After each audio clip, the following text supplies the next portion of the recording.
जियो के आने के बाद जहां बाकी टेलीकॉम कंपनीज ने घुटने टेक दिए थे, वहां अकेला एयरटेल ही था जिसने जियो वेव का डटकर मुकाबला किया।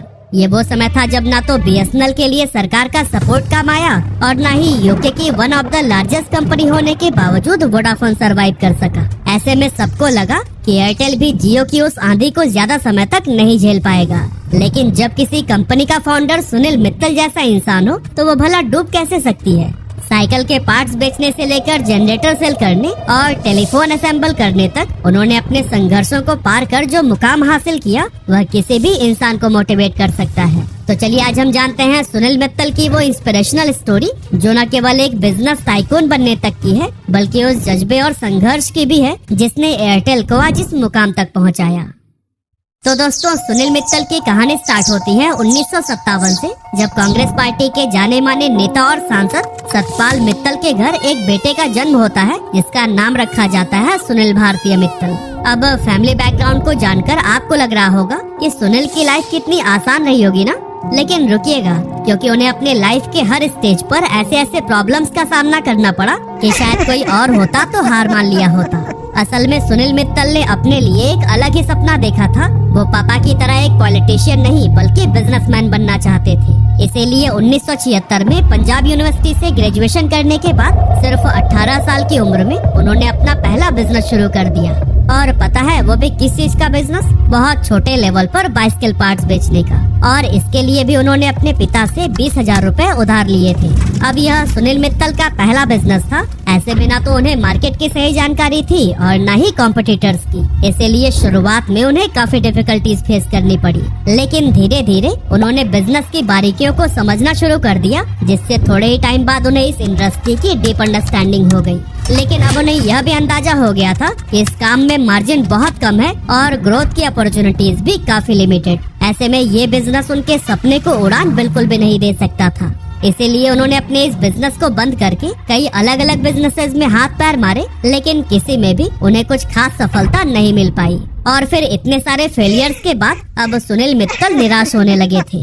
लेकिन तभी 1980 में एक ऐसा मौका उनके हाथ लग गया जिससे वह फिर से सक्सेस की ओर बढ़ने लगे। असल में जापान की कंपनी सुजुकी अपने पोर्टेबल जनरेटर्स को इंडिया में बेचने के लिए किसी लोकल इंपोर्टर की तलाश में थी और फिर इसी मौके का ही फायदा उठाने के लिए सुनील मित्तल ने सुजुकी के साथ में पार्टनरशिप कर ली और उसके जनरेटर्स को इंडिया में भी इंपोर्ट करके बेचने लगे। अब सुनील मित्तल की इस कंपनी का शुरुआती गोल था कि इन जनरेटर्स को स्ट्रीट साइड वेंडर्स जैसे कि समोसे, टिक्की और सब्जी वालों के ठेले पर लगाना। लेकिन बहुत जल्द ही सुनील मित्तल को यह समझ आ गया कि वो गलत जगह अप्रोच कर रहे हैं, क्योंकि इन जनरेटर्स की सबसे ज्यादा जरूरत उन छोटे ऑफिसेज और दुकानों को थी जिन्हें बार बार पावर कट की वजह से काफी प्रॉब्लम फेस करनी पड़ती थी।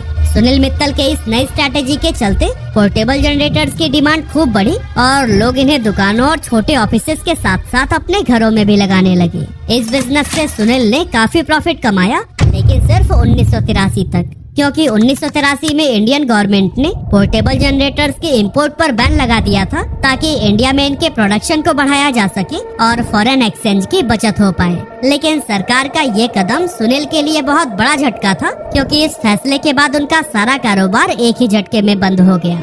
अब कुछ समय तक बेरोजगार रहने के बाद सुनील मित्तल ने सोचा कि क्यों ना फॉरेन जाकर कोई दूसरा बिजनेस किया जाए। इसी इरादे के साथ वो ताइवान पहुँचे, जहां उन्होंने देखा कि लोग यहां पर पुश बटन वाले टेलीफोन का यूज कर रहे हैं, जबकि इंडिया में उस टाइम सिर्फ रोटरी डायल फोन का ही इस्तेमाल होता था। अब यहीं से उन्हें एक नया बिजनेस आइडिया भी आया कि इस नई टेक्नोलॉजी को इंडिया से भी रूबरू कराया जाए। लेकिन चाहे अब पुश बटन हो या फिर रोटरी डायल, दोनों का काम तो कॉल ही करना था। ऐसे में पुश बटन लाने का मकसद क्या सिर्फ लेटेस्ट ट्रेंड को फॉलो करना था? बिल्कुल नहीं। असल में रोटरी डायल फोन्स में हर नंबर को घुमाकर डायल किया जाता था, जो कि टाइम कंज्यूमिंग तो था ही, साथ ही बार बार घुमाने की वजह से वो अक्सर खराब हो जाता था। जबकि पुश बटन वाले फोन्स का इस्तेमाल करना फास्ट और इजी था। साथ ही इसमें स्पीड डायल और रिडायल जैसे शॉर्टकट्स भी लगाए गए थे, जो कि कॉलिंग को और भी ज्यादा कन्वीनियंट बनाते थे। इसीलिए 1984 में सुनील मित्तल ने ताइवान की कंपनी किंगटेल से पुश बटन फोन्स को इंपोर्ट करके उन्हें इंडिया में असेंबल करना शुरू कर दिया। और दोस्तों, जब कुछ टाइम के बाद इसकी डिमांड खूब ज्यादा बढ़ गई तो उन्होंने सोचा कि क्यों ना हम खुद ही इसकी मैन्युफैक्चरिंग करें। लेकिन उन्हें पता था कि ये काम वो अकेले नहीं कर सकते। इसीलिए उन्होंने भारतीय टेलीकॉम लिमिटेड यानी कि BTL नाम की एक कंपनी बनाई और जर्मनी की कंपनी सीमेंस के साथ टाई अप करके इंडिया में ही इलेक्ट्रॉनिक पुश बटन वाले फोन्स को मैन्युफैक्चर करने लगे। 1990s तक सुनील मित्तल ने अपने बिजनेस को डाइवर्सिफाई करते हुए फैक्स मशीन्स, कॉर्डलेस फोन्स और दूसरे टेलीकॉम इक्विपमेंट भी मैन्युफैक्चर करने लगे थे, जिसका ब्रांड नेम आप में से काफी सारे लोगों ने सुना ही होगा, बीटल। जी हाँ, ये वही बीटल है जिनके लैंडलाइन फोन्स 90s के दौर में खूब पॉपुलर हुआ करते थे। खैर, इसके बाद आया 1992, जो कि सुनील मित्तल के लिए एक बहुत ही बड़ा टर्निंग पॉइंट साबित हुआ। एक्चुअली सुनील मित्तल एक फैमिली वेकेशन पर थे, तब उन्हें पता चला कि भारत सरकार प्राइवेट प्लेयर्स को भी मोबाइल टेलीफोनी बिजनेस में इनवाइट कर रही है। ये सुनते ही सुनील मित्तल ने ठान लिया कि उन्हें ये लाइसेंस हर हाल में चाहिए। इसीलिए वो फौरन वेकेशन से वापस आए और मोबाइल नेटवर्क लाइसेंस के लिए अप्लाई करने की तैयारी में लग गए। लेकिन दोस्तों, यहाँ पर एक ट्विस्ट था। असल में सरकार ने एक शर्त रख दी थी कि वो सिर्फ उन्हीं कंपनीज को ही लाइसेंस देंगी जिनके पास पहले से ही टेलीकॉम ऑपरेटर का एक्सपीरियंस मौजूद हो। अब प्रॉब्लम ये थी कि मोबाइल टेलीफोनी का सेक्टर इंडिया में बिल्कुल नया था और किसी भी प्राइवेट कंपनी के पास ऐसा कोई पास्ट एक्सपीरियंस मौजूद नहीं था। इसीलिए सुनील मित्तल ने एक कमाल की स्ट्रैटेजी बनाई और फ्रांस की एक जानी मानी टेलीकॉम कंपनी विवेंडी के साथ में पार्टनरशिप कर ली।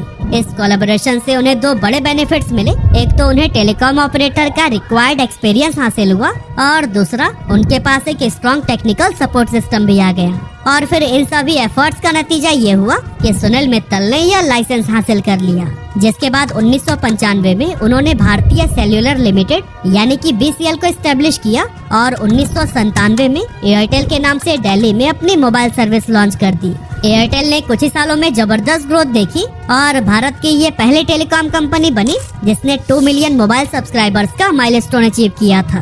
पर क्या ये जर्नी सच में ही इतनी स्मूथ रही थी? बिल्कुल नहीं। असल में एयरटेल के शुरुआती दिनों में सुनील मित्तल को कई सारी चुनौतियों का सामना करना पड़ा, जैसे कि टेलीकॉम सेक्टर में उनकी टेक्निकल एक्सपर्टाइज बहुत कम थी और मोबाइल नेटवर्क सेटअप करने के लिए उन्हें बड़े पैमाने पर फंड्स की भी जरूरत थी। अब अगर आज की बात करें तो इस प्रॉब्लम का सोल्यूशन बहुत आसान होता, या तो बैंक से लोन ले लो या फिर इन्वेस्टर से फंड जुटा लो। लेकिन उस टाइम पर मार्केट बिल्कुल नई थी, जिसकी वजह से बैंक और इन्वेस्टर्स इस कंपनी में पैसे लगाने से हिचकिचा रहे थे। लेकिन फिर भी सुनील मित्तल ने हार नहीं मानी और बार बार ट्राई करने के बाद आखिरकार उन्होंने इन्वेस्टर्स को कन्विंस कर लिया, साथ ही बैंक से भी फंडिंग जुटाने में कामयाब रहे। और फिर अपने मोबाइल टावर लगाने जैसे नेटवर्क इंफ्रास्ट्रक्चर के लिए उन्होंने एरिक्सन और नोकिया जैसी बड़ी इंटरनेशनल कंपनीज के साथ में पार्टनरशिप कर ली। अब दोस्तों, इन पार्टनरशिप्स का फायदा ये हुआ कि सुनील मित्तल अपने सर्विस की क्वालिटी पर ज्यादा बेहतर फोकस कर पा रहे थे। आगे चलकर अपने नेटवर्क का एक्सपेंशन पूरे इंडिया में करने के लिए भारतीय एंटरप्राइजेज ने 1999 में जेटी होल्डिंग्स को एक्वायर कर लिया, जिससे कि आंध्र प्रदेश में वो अपनी पकड़ बना पाए। और फिर साल 2000 में उन्होंने Chennai based Sky Cell Communications को एक्वायर कर लिया, जिससे कि कंपनी अब साउथ इंडिया में भी एंटर कर चुकी थी। और दोस्तों, पता है, सुनील मित्तल का मानना है कि एक रिस्पॉन्सिबल बिजनेस लीडर को सिर्फ फाइनेंशियल सक्सेस तक सीमित नहीं रहना चाहिए, बल्कि समाज में पॉजिटिव बदलाव लाने का भी काम करना चाहिए। इसीलिए साल 2000 में उन्होंने भारतीय फाउंडेशन की स्थापना की ताकि रूरल एरियाज में एजुकेशन को बढ़ावा मिल सके। हालांकि अब आगे का डगर एयरटेल के लिए काफी कठिन होने वाला था, क्योंकि उस समय मार्केट में एयरटेल के सबसे बड़े कॉम्पिटिटर ने एंट्री ले ली थी और ये कॉम्पिटिटर कोई और नहीं बल्कि BSNL था। साल 2000 में सरकार ने BSNL को एक इंडिपेंडेंट एंटिटी के रूप में एस्टेब्लिश किया था और इसे पूरे देश में मोबाइल और लैंडलाइन सर्विसेज देने की जिम्मेदारी सौंपी गई। अब BSNL को गवर्नमेंट का मजबूत सपोर्ट मिला था, जिससे उसे फंडिंग और रिसोर्सेज काफी आसानी से मिल गए, जबकि दूसरी तरफ एयरटेल रेगुलेटरी हर्डल्स और फंडिंग चैलेंजेस से लगातार जूझ रहा था। यही रीजन था कि BSNL बहुत जल्द ही देश के उन रिमोट एरियाज में भी अपनी सर्विसेज पहुंचाने लगा, जहां चिट्ठियां भी बहुत मुश्किल से पहुंच पाती थी। इसके अलावा उस समय एयरटेल के प्लान्स काफी एक्सपेंसिव हुआ करते थे, जबकि BSNL ने एक लो कॉस्ट मॉडल को अपनाया था और इसने अपने मोबाइल और इंटरनेट प्लान्स इतने अफोर्डेबल प्राइस पर लॉन्च किए थे कि हर कैटेगरी के यूजर्स इसे अफोर्ड कर सके। यही वजह था कि चाहे बड़े शहर हो या फिर दूर दराज के छोटे गांव, हर जगह के लोगों के लिए BSNL एक स्ट्रॉन्ग चॉइस बन चुका था। और दोस्तों, सरकारी कंपनी होने की वजह से लोगों का BSNL पर एक अलग ही लेवल का भरोसा था। और दोस्तों इन्हीं सभी रीजन से एयरटेल का कस्टमर बेस अपनी तरफ करते हुए बीएसएनएल बहुत जल्द इंडिया का टॉप सर्विस प्रोवाइडर बनने की राह पर निकल पड़ा। लेकिन बीएसएनएल की इस ग्रोथ के साथ ही उसमें एक बहुत बड़ा फ्लॉ भी था और वो था नेटवर्क इंस्टेबिलिटी। क्योंकि बीएसएनएल के अफोर्डेबल प्लान्स और हायर रीच की वजह से बहुत सारे लोग इनकी सर्विसेज को यूज करने लगे थे। इससे उसकी नेटवर्क कैपेसिटी पर बहुत प्रेशर आ गया। मतलब कि बीच में ही कॉल डिस्कनेक्ट होना, हर जगह नेटवर्क का न आना और बहुत ही स्लो इंटरनेट, इस तरह की दिक्कतें बीएसएनएल में बहुत आम हो गई थी। ऐसे में सुनील मित्तल ने बहुत जल्द ही बीएसएनएल की इन कमियों का फायदा उठाना शुरू कर दिया। जैसे कि उन्होंने एयरटेल के नेटवर्क को टेक्नोलॉजिकली एडवांस बनाने के लिए लगातार इन्वेस्टमेंट किए और इंफ्रास्ट्रक्चर को लेटेस्ट टेक्नोलॉजी से अपग्रेड किया ताकि कस्टमर्स को सीमलेस कनेक्टिविटी मिल सके। इसके अलावा एयरटेल ने कस्टमर फर्स्ट अप्रोच के तहत एक सेंट्रल हेल्पलाइन नंबर और 24/7 सपोर्ट सिस्टम शुरू की, जो कि उस टाइम के लिए एक बड़ा गेम चेंजर साबित हुई। लेकिन दोस्तों इन स्ट्रेटेजीज पर काम करते हुए भी कभी भी सुनील मित्तल अपने एक्सपेंशन के ड्रीम को नहीं भूले थे, पर इस एक्सपेंशन के लिए उन्हें बहुत सारे पैसों की जरूरत थी। इसीलिए साल 2002 में उन्होंने एक बहुत बड़ा कदम उठाते हुए भारतीय एंटरप्राइजेस को बॉम्बे स्टॉक एक्सचेंज और नेशनल स्टॉक एक्सचेंज पर लिस्ट कर दिया। अब पब्लिक होने की वजह से कंपनी को काफी कैपिटल मिलने लगा, जिससे सुनील मित्तल ने एयरटेल के एक्सपेंशन पर खूब काम किया।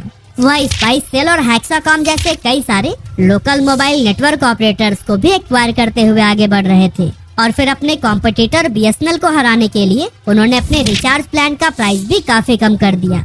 अब दोस्तों अगर एक फास्ट और स्टेबल नेटवर्क किफायती दाम पर मिल रहा हो तो भला उसे कोई क्यों नहीं अपनाता। इसीलिए शहरों के साथ ही गाँव में भी एयरटेल का एक स्ट्रॉन्ग कस्टमर बेस बनने लगा। और यही वजह था कि 2005 में एयरटेल बीएसएनएल को भी पीछे करते हुए भारत का सबसे बड़ा मोबाइल ऑपरेटर बन गया था। लेकिन जैसे जैसे एयरटेल ग्रो कर रहा था वैसे ही वैसे इसका कंपटीशन भी बढ़ता ही जा रहा था। रिलायंस, वोडाफोन और आइडिया जैसी बड़ी बड़ी कंपनीज की एंट्री से टेलीकॉम मार्केट में कंपटीशन काफी इंटेंस हो गया था। लेकिन एयरटेल ने अपनी मजबूत मार्केट पोजीशनिंग और लॉयल कस्टमर बेस के दम पर अपने नए कॉम्पिटिटर्स को इफेक्टिवली हैंडल किया। लेकिन दोस्तों सुनील मित्तल यहीं पर नहीं रुके, बल्कि इंडिया में मिली इस कामयाबी के बाद उन्होंने इंटरनेशनल मार्केट में भी एंटर करने का सोचा। और फिर उन्होंने 2010 में अफ्रीका की टेलीकॉम कंपनी जेन टेक्नोलॉजी के ऑपरेशंस को $10.7 बिलियन में एक्वायर कर लिया। इस एक्विजिशन से एयरटेल को अफ्रीका के 15 देशों में अपने नेटवर्क एक्सपेंशन करने का मौका मिला, जिससे एयरटेल एक ग्लोबल टेलीकॉम प्लेयर बन गया। अफ्रीका में एक्सपेंशन करना सुनील भारती का एक बोल्ड स्टेप था, क्योंकि वहाँ के मार्केट डायनामिक्स और कस्टमर बिहेवियर भारत से काफी अलग थे। लेकिन नई मार्केट के चैलेंजेस को समझते हुए सुनील मित्तल ने वहाँ भी अफोर्डेबल प्लान्स लॉन्च किए ताकि लो इनकम वाले लोग भी मोबाइल सर्विसेज का यूज कर सके। इसके बाद आया साल 2012, जो कि एयरटेल के लिए एक बहुत ही सुनहरा दौर साबित हुआ। एक्चुअली इस समय टेलीकॉम सेक्टर में तेजी से बदलाव हो रहा था। इसी को देखते हुए ही सुनील मित्तल ने एक विजनरी कदम उठाया और बीएसएनएल सहित सभी टेलीकॉम कंपनीज को पीछे छोड़ते हुए उन्होंने सबसे पहले 4G सर्विस को लॉन्च कर दिया। अब बीएसएनएल के पास सरकार का समर्थन और फंडिंग तो थी ही, लेकिन सब खुद ही करेंगे वाली मानसिकता के चलते वो पीछे छूट गए। असल में बीएसएनएल का मानना था कि धीरे धीरे ही सही, लेकिन सरकारी रिसोर्सेज से वो खुद ही पूरे इंफ्रास्ट्रक्चर को बनाएंगे। दूसरी ओर सुनील मित्तल को पता था कि तेजी से बदलती टेलीकॉम मार्केट में इंतजार करना ठीक नहीं है। इसीलिए उन्होंने टेक्नोलॉजी और इक्विपमेंट्स को फॉरेन मार्केट से इंपोर्ट करके अपने 4G इंफ्रास्ट्रक्चर को तेजी से डेवलप कर लिया। इस स्मार्ट डिसीजन की वजह से सुनील मित्तल पूरे भारत के अंदर बहुत कम समय में एयरटेल की 4G सर्विस लॉन्च करने में सफल रहे और फिर अपनी बेहतरीन कनेक्टिविटी, हाई स्पीड इंटरनेट और अच्छी सर्विसेज की वजह से मार्च 2015 तक कंपनी ने 3 करोड़ से भी ज्यादा सब्सक्राइबर्स गेन कर लिए थे। लेकिन दोस्तों 2012 में शुरू हुआ ये सुनहरा दौर 4 साल भी नहीं टिक सका, क्योंकि 2016 सुनील मित्तल और एयरटेल के लिए उनकी अब तक की सबसे बड़ी मुसीबत लेकर आया और इस मुसीबत का नाम था जियो। एक्चुअली सितंबर 2016 में जियो ने टेलीकॉम मार्केट में एंट्री ली और आते ही इसने पूरे सेक्टर का नक्शा बदल कर रख दिया। ये वो टाइम था जब एयरटेल का 1 से 2 GB का मंथली डेटा प्लान आमतौर पर 300 से 400 रुपए के बीच में होता था और इसमें कॉलिंग करने के लिए भी अलग से चार्जेस लगते थे। लेकिन फिर जब जियो आया तो उसने ऐसा ऑफर दिया कि सभी हैरान रह गए, जैसे कि अनलिमिटेड फ्री डेटा और कॉलिंग, वो भी 4G स्पीड पर। इन फ्री सर्विसेज के दम पर जियो ने सिर्फ 170 दिनों में ही 10 करोड़ सब्सक्राइबर्स का बेस बना लिया था, जो कि टेलीकॉम हिस्ट्री में एक नया रिकॉर्ड था। इसका असर ये हुआ कि जहां पहले एयरसेल, टेलीनॉर और टाटा डोकोमो जैसी 12 टेलीकॉम कंपनीज हुआ करती थी, उनमें से कुछ कंपनीज या तो बिक गयी या फिर हमेशा के लिए बंद हो गयी और एंड में सिर्फ 4 ही कंपनीज ऐसी बची जो कि जैसे तैसे करके सरवाइव कर रही थी। इन कंपनीज में एक तो था बीएसएनएल, जो कि बस नाम मात्र का रह गया था, दूसरा था एयरटेल, तीसरा आइडिया और चौथा वोडाफोन। इसमें भी आइडिया और वोडाफोन की हालत बहुत ज्यादा खराब थी, जिसके चलते 2018 में ये दोनों मर्ज होकर वीआई बन गए। लेकिन इसके बाद भी वीआई इतना स्ट्रॉन्ग नहीं हो पाया कि जियो से मुकाबला कर पाए, यानी कि असली खेल अब सिर्फ जियो और एयरटेल के बीच में ही चल रहा था। अब दोस्तों, हो सकता है कि जियो के लिए ये सिर्फ हार या जीत का खेल हो, लेकिन एयरटेल अपनी सर्वाइवल की लड़ाई लड़ रहा था, क्योंकि 2016-17 के फोर्थ क्वार्टर में एयरटेल का नेट प्रॉफिट 71.7% तक ड्रॉप हो गया था और कंपनी कर्ज में डूबती जा रही थी। लेकिन दोस्तों, बात सिर्फ डेट की नहीं थी, बल्कि एयरटेल बहुत तेजी से अपना मार्केट शेयर भी खोता जा रहा था। पर दोस्तों, ऐसे हालात में भी सुनील मित्तल ने काफी समझदारी से काम लिया और उन्होंने वीडियोकॉन, टाटा और टेलीनॉर जैसी कंपनीज के 4G स्पेक्ट्रम को एक्वायर करना शुरू कर दिया, जो कि बंद होने के कगार पर थे। इस स्ट्रैटेजी की वजह से बहुत ही कम समय में इन्होंने पूरे इंडिया में अपनी 4G कवरेज को और भी ज्यादा बढ़ा लिया और लगातार नेटवर्क की क्वालिटी इंप्रूव करने की भी दिशा में काम करते रहे। इसके बाद आया साल 2018, जब एयरटेल ने अपने 49 मिलियन से भी ज्यादा सब्सक्राइबर्स को खुद ही रिमूव करके सबको हैरानी में डाल दिया था। असल में ये इनएक्टिव सब्सक्राइबर्स थे, जिसे कंपनी ने अपने subscriber clean up initiative campaign के तहत हटा दिया था, ताकि नेटवर्क पर लोड कम करके अपनी सर्विसेज की क्वालिटी को और भी ज्यादा बेहतर किया जा सके और जो एक्टिव सब्सक्राइबर्स हैं उन्हें ज्यादा से ज्यादा वैल्यू मिले। सुनील मित्तल के इस फैसले का रिजल्ट बहुत जल्द देखने को मिला, जब अगस्त 2020 से जनवरी 2021 यानी कि सिर्फ 5 महीनों में ही एयरटेल से 25 मिलियन नए सब्सक्राइबर जुड़े, जो कि जियो से 3 गुना ज्यादा था। इसके अलावा टाइम के हिसाब से खुद को ढालते हुए इसने Airtel extreme fibre, air fibre और एयरटेल एक्सट्रीम टीवी बॉक्स भी लॉन्च किए, जिसने कि एयरटेल का एक इकोसिस्टम बिल्ड किया। और कुछ इस तरह से सुनील मित्तल के इंटेलिजेंस की वजह से आज भी एयरटेल अपनी अलग पहचान बनाकर मार्केट को लीड कर रहा है।